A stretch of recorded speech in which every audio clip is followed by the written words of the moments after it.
नमस्कार, एक बार फिर से मैं आप सभी के सामने उपस्थित हूं बेहद महत्वपूर्ण टॉपिक के साथ। टॉपिक आपका जुड़ा हुआ है विकसित देशों के। इस दुनिया में जितने भी विकसित देश हैं, आईएमएफ ने एक रिपोर्ट पेश करी है और आईएमएफ ने बोला है कि जितने भी विकसित देश हैं आपके, उनके पास ही, उनके ऊपर ही सबसे ज़्यादा कर्ज है। यानी कि उनकी जो आधी जीडीपी है, आधी से ज़्यादा जीडीपी उनकी कर्ज में है।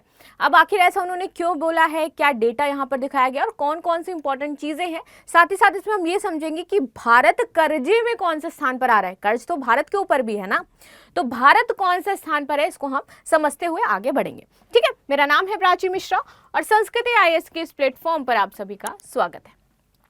दुनिया के टॉप कर्जदार देशों की लिस्ट में श्रीलंका और पाकिस्तान नहीं है, ये इंपॉर्टेंट चीज हो जाती है। वरना आपके मन में सबसे पहले आया होगा कि जो अफ्रीकन कंट्रीज हैं उनके ऊपर ज़्यादा कर्ज होगा क्योंकि वो सबसे गरीब देश हैं। वो गरीब देश जरूर है, लेकिन आप सोचिए, जो गरीब देश है उनके ऊपर कर्ज नहीं है क्योंकि उनके पास देने के लिए पैसा ही नहीं है। और उनको कर्ज देगा क्यों? कर्ज किसको मिलता है? जिसके पास पैसा होता है, लोग उसी को पैसा देते हैं कर्ज के रूप में, क्योंकि उनको ये आश्वासन मिलता है अंदर से, या उनको ये भरोसा है उस सामने वाले व्यक्ति से कि वो पैसा वापस करेगा जब उसके पास आएगा। यानी कि जहां पैसा होता है वहीं पैसा दिया जाता है। ज्यादा पैसा किसके पास है, ये थोड़ी समझना। ज्यादा पैसा किसके पास है, ये नॉर्मल लाइफ में भी आपके ये पूरी तरीके से लागू होता है और ये अगर इधर बात करें तो यहाँ पर भी लागू होता है। कोई भी बैंक आपको पैसा कब देता है? जब आपके एसेट्स देखता है। अब देखिएगा ना, आपके पास ये है, आपकी ये एसेट है, आपकी ये लायबिलिटीज है, देख करके तब आपको उतना ही लोन दिया जाता है कि उसको पता होता है कि ये व्यक्ति कितना वापस कर सकता है। तो इसलिए सबसे पहले तो गरीब देशों को हटा दो कि उनको ना कोई उतना लोन देगा, ना उनके पास कर्ज होगा। अब आ जाते हैं अमीर देश। तो अमीर देश क्योंकि अमीर है, वो विकसित भी है, उनके पास इंफ्रास्ट्रक्चर भी अच्छा है, उनके पास पैसा भी अच्छा है, इसीलिए उनको कर्ज भी ज्यादा देते हैं। ठीक है, अब वो अदर जितने भी आपके वर्ल्ड बैंक हैं, इन सबसे ज्यादा पैसा ले सकते हैं, तो उनको उतना ही कर्ज दिया जाता है। अब जब बात आती है कि कर्ज कितना किसके ऊपर है, तो आपको ये पता चलेगा कि जितने विकसित देश हैं इनकी जीडीपी आधे से ज्यादा कर्ज में है। ठीक है, भारत की बात करें तो भारत पर उतना कर्ज नहीं है, ना ही पाकिस्तान और श्रीलंका पर है। सबसे ज्यादा कर्ज यहाँ पर जापान पर है। हम बात करते हैं ना कि जापान के लोग, जापान ने इतनी जल्दी अपना इंफ्रास्ट्रक्चर बिल्ड कर लिया, वो 10 घंटे में पुल बना देते हैं, सड़कें बना देते हैं, जो भी डिजास्टर आता है वो जल्दी से जल्दी आउटकम कर लेते हैं। वहाँ के लोग 23-23 घंटे तक काम करते हैं। वाकई वहाँ के लोग बहुत ज़्यादा वर्क करते हैं। ठीक, तो वहाँ पर लोग हैं तो बहुत ज़्यादा मेहनती, वो बहुत ज़्यादा लोगों से मतलब भी नहीं रखते, उतने फ्रेंडली भी नहीं होते हैं। ठीक है, लेकिन आप देखोगे कि वही जापान सबसे ज़्यादा कर्जे में है यहाँ पर, जिसको हम कहते हैं कि जापान विकसित कंट्री है। चीन विकासशील देश है, चीन भी कर्जे में है। यहाँ तक कि अमेरिका, जिसको हम कहते हैं कि अगर हमें अमेरिका बनना है तो 300 वर्ष लग जाएंगे, हमें 1/4 बात करी जा रही थी कि अगर हमें पर पर्सन इनकम की बात की जाए अमेरिका और इंडिया में, तो आपकी इंडिया को 1/4 पहुंचने में अमेरिका के पर पर्सन इनकम में 75 वर्ष लग जाएंगे, 75 ईयर्स। अगर हम पूरी तरीके से अमेरिका बनना चाहें तो हमें 300 वर्ष लग जाएंगे। तो आप समझ सकते हैं कितना ह्यूज गैप है। लेकिन वही अमेरिका की जीडीपी किसमें है? कर्ज में है। सबसे ज़्यादा अमेरिका पे कर्ज है, जापान पे कर्ज है, चीन पर कर्ज है। तो इसी की अब हम बात करने वाले हैं। और ये जैसे आपके नॉर्मल लाइफ में भी लागू होता है, सेम वैसे ही है कि अगर आपके पास पैसा है, सामने वाले इंसान को दिख रहा है किस इंसान पे पैसा है, तभी वो आपको देगा। अभी रिक्शा वाला आपसे बोले कि दे दो हमें 10,000 रुपये उधार, हम बाद में दे देंगे, 1 महीने बाद दे देंगे, दोगे रिक्शे वाले को? नहीं दोगे। लेकिन अभी आपसे कोई अंबानी वैसे मांगेंगे नहीं आकर के, जनरली मैं मान लेती हूँ, चलो एग्जाम्पल के लिए, कि अंबानी ने बोला है कि भाई 10,000 दे दो, तुम उसको 10,000 नहीं 10 करोड़ भी देने के लिए तैयार हो जाओगे, क्योंकि तुम्हें पता है कि वो बंदा वापस कर सकता है। ठीक, तो ऐसे ये पूरा सिनेरियो चलता है और ऐसे ही इन देशों के साथ भी है। चलो अब आगे आ जाते हैं, लेकिन आपकी इस पर क्या राय है मुझे जरूर बताइएगा। चर्चा में क्यों है?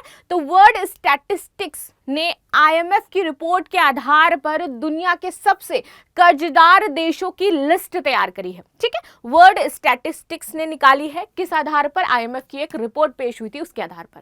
ठीक है, अब यहाँ पर इस लिस्ट में देश के ऊपर उनकी जीडीपी का कितना कर्ज है, इसके आधार पर रैंकिंग साल 2022 के आधार पर तैयार की गई थी आपकी।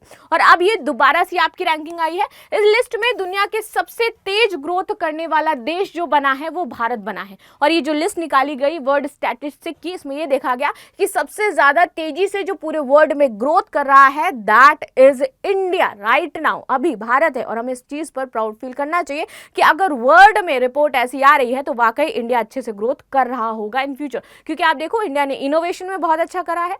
अभी मैंने इस चीज़ को आज शायद मैं दोबारा ये तीसरी बार वीडियो में रिपीट करने वाली हूँ कि जो कंटिन्यू बच्चे देखते होंगे उन्हें पता होगा कि अभी हाल ही में रिपोर्ट आई थी यूएनजीए की, जहां पर उन्होंने बोला था कि इंडिया ने 80 लाख लोगों को सिर्फ स्मार्टफोन के जरिए अब उनकी गरीबी से दूर किया, क्योंकि उनको बैंक से लिंक करवा दिया, उनको कई सारी सुविधाओं से लिंक करवा दिया है, तो वो अपनी गरीबी रेखा से बाहर आ चुके हैं। ठीक, किसका यूज़ करके? Only by smartphones. तो ये एक अच्छी चीज़ है। बहुत सारे प्रोजेक्ट्स हमारे यहाँ लगाए जा रहे हैं। अडानी ग्रीन ने दुनिया का सबसे बड़ा, आप देखोगे, जो ग्रीन एनर्जी प्रोजेक्ट है वो इंडिया में इंस्टॉल कर रखा है। तो इस तरीके से डेवलपमेंट तो अच्छा खासा इंडिया में चल रहा है, ग्रोथ इंडिया अच्छी कर रही है। बस थोड़ी सी ये जो बेरोजगारी की समस्या है ना, ये बढ़ती जा रही है। ये खत्म हो जाए तो इंडिया बेस्ट हो जाएगा फिर हर एक चीज़ में। आगे देख लेते हैं। जापान, वही सबसे कर्जदार देशों की लिस्ट में आप देखोगे तो सबसे पहले आपका आ जाता है जापान का नाम। जो हम कहते हैं कि जापान ने सबसे जल्दी अपने आप को डेवलप किया और सबसे अच्छी तरीके से वर्ल्ड में आज के टाइम में वर्क कर रहा है। जापान पर उनकी जीडीपी का 216% कर्ज है। मतलब कि उनकी जितनी भी जीडीपी है उसका 216% किसमें है? वो कर्ज में है। 5, 10, 15, 20 तो है ही नहीं, 100 भी नहीं है, 216% उनकी जीडीपी किसमें है? कर्जे में है। अब बात कर लेते हैं जापान में प्रति व्यक्ति आय की। वहां की जो घरेलू शुद्ध समायोजित प्रयोज्य आय है वो है आपकी 28,872 अमेरिकी डॉलर। वो ओईसीडी ने जो एक मानक दे रखा है उस पर पहुंचने में तो अभी टाइम लगेगा, क्योंकि ओईसीडी का जो मानक है वो 30,490 अमेरिकी डॉलर है, लेकिन अभी जो जापान दे रहा है दैट इज 28,872 अमेरिकी डॉलर। तो प्रति व्यक्ति आय यहाँ पर इतनी है, जो वाकई ज़्यादा है, भारत से तो कई गुना ज़्यादा है। ठीक है, आगे बात कर लेते हैं इसमें कि ये जापान में ये सारी चीज़ें हैं। इसके बाद दूसरे नंबर पे बात आ जाती है ग्रीस की। ग्रीस आपका दूसरे नंबर की सबसे ज्यादा कर्जदार देशों की सूची में आता है। सबसे पहले आपका आ गया जापान, जो विकसित देश कहा जाता है। दूसरा है ग्रीस। ग्रीस उसकी जीडीपी का 203% कर्ज में है। ये देश की कुल जीडीपी से 2 गुना कर्ज है। जितनी इनकी जीडीपी नहीं है उसका 2 गुना ये किसमें है? कर्ज में है। यहाँ पर आपको बताया गया है। इसके बाद आता है आपका यूके। अब बात करते हैं उस देश की जिसकी गिनती भी दुनिया के अमीरों देशों में होती है, सबसे ज्यादा अमीर देश है। ठीक है, और तीसरे नंबर पे आपका यूनाइटेड किंगडम का नाम आता है, जिस पर उसकी जीडीपी का 142% किसमें है? कर्ज में ही। और हम बात करते हैं यूके की। यूके में इस टाइम बहुत ज़्यादा राइट्स चल रहे हैं, आप सभी ने देखा होगा। यूके की वजह से आज देख लो जाकर के अभी आपका शेयर मार्केट पूरी तरीके से क्रैश हो रखा है, क्योंकि यूके का पूरी तरीके से हाल बेहाल है। वहाँ पर चोरियां हो रही हैं, राइट्स हो रहे हैं, दंगे में आप देखो कितने सारे लोग घर, दुकान, इन सब चीज़ों को जला दे रहे हैं। लेबनान की स्थिति ठीक नहीं है। लेबनान से एडवाइजरी जारी करी गई है कि जितने भी सारे देशों ने अब लेबनान से एडवाइजरी जारी कर दी है कि आप क्या करिए, वहाँ से वापस आ जाए, क्योंकि अभी सेंट्रल एशिया की जो सिचुएशन है वो बहुत ज़्यादा नाजुक है। 3 कंट्रीज़ आपकी यहाँ पे बहुत बुरी तरीके से, ईरान हो जाती है, इजराइल हो जाती है, आपकी फ्रांस हो जाती है, ये जो यूके हो जाता है, यहाँ पर सिचुएशन बहुत ज़्यादा ख़राब इस टाइम हुई है। यूक्रेन पहले ही था, रूस पहले ही इन्वॉल्व था। तो ये जो सिचुएशन बन रही है इस टाइम बहुत ही बेकार बन रही है, युद्ध को यदि लेकर के देखा जाए।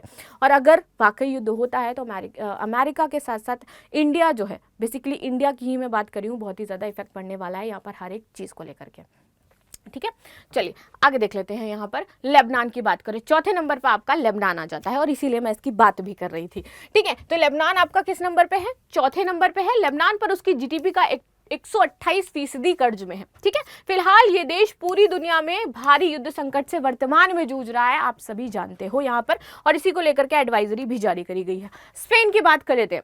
स्पेन का नाम आ जाता है, ये इसकी जीडीपी का 111% कर्ज में है। स्पेन भी रूस और यूक्रेन युद्ध और कोविड-19 के बाद आर्थिक संकट से जूझ रहा है। बहुत सारी कंट्रीज ऐसी हैं जो कोविड-19 के बाद, जहां पर रिसेशन आया, कोविड-19 के बाद जहां पर बड़ी बड़ी जो अमीर कंट्रीज कही जाती थी, वहां पर भी आप देखोगे अनएम्प्लॉयमेंट है, उसके इशू देखने को मिले। तो भारत तो कहीं भी स्टैंड नहीं करता है उन कंट्रीज के आगे। यदि मैं बात करूं, धीरे धीरे भारत वहां तक पहुंच रहा है, तो उसके बाद से ही भारत में भी ये जो सिचुएशन है वो ज्यादा देखने को मिल रही है। ठीक है, आगे बात कर लेते हैं अमेरिका की। अमेरिका 5वें नंबर पर आ जाता है इसमें। ठीक है, अमेरिका का नाम इस लिस्ट में बेहद चौंकाने वाला है, क्योंकि आप सभी जानते हो अमेरिका क्या है? विकसित देश है, सुपर पावर बोला जाता है। ठीक है, अमेरिका पर उसकी जीडीपी का 110% किसमें है? कर्ज पर है। और रीजन यही है, जो जितना अमीर देश है लोग उसको उतना ज्यादा क्या है, कर्ज देने को तैयार रहते हैं कि आप बिल्ड करो इंफ्रास्ट्रक्चर, जो आपको बिल्ड करना है, जो आपको परियोजना लानी है, जो आपको वहां पर लगाना है, कोई पावर प्लांट लगाओ, हम पैसा दे रहे हैं। तो इस तरीके से चीजें यहाँ पर देखने को मिलती है। फिर आ जाता है हमारा प्यारा भारत। भारत की बात करें तो भाई 100% तो नहीं है, लेकिन भारत की जो जीडीपी है उसका 46% हम किस में है, कर्ज में है। इसके साथ ही भारत इस लिस्ट में सबसे तेज ग्रोथ करने वाला देश है। ये हमारे लिए अच्छी चीज है कि हम ग्रोथ कर रहे हैं। अब भारत भी ग्रोथ करेगा जैसे जैसे, तो ऑफकोर्स भारत को भी और बहुत सारी कंट्रीज जो है पैसा देंगी, बहुत सारे जो वर्ल्ड बैंक और इस तरीके की जितनी भी आप देखोगे दिखाई देते इंस्टीट्यूशंस, वो भी पैसा देंगे कि भाई आओ, नाबार्ड पैसा देगा, लो हमसे पैसा लो और डेवलपमेंट करो अपने यहाँ पर। तो इस तरीके से चीज़ें देखने को मिलती हैं और ये नोन चीज़ है कि अगर आप डेवलप कर रहे हो तो आपको कोई भी देश या कोई भी इस तरीके से जो IMF वगैरह है वो पैसा देंगी। ठीक है, आई होप आपको ये सारी चीज़ें समझ में आ गई होंगी। भारत की जीडीपी का 46% यहाँ पर कर्ज में हो जाता है। तो ये था आज का टॉपिक जिस पर हमने डिस्कशन किया कि आखिर क्यों विकसित देश ज़्यादा कर्ज में है। रीज़न यही था क्योंकि वो विकसित है। ठीक है, अब मिलते हैं नेक्स्ट क्लास में कुछ अन्य इंपॉर्टेंट मुद्दों के साथ। तब तक के लिए धन्यवाद। लाइक एंड सब्सक्राइब करना बिल्कुल भी ना भूलें। Thank you so much.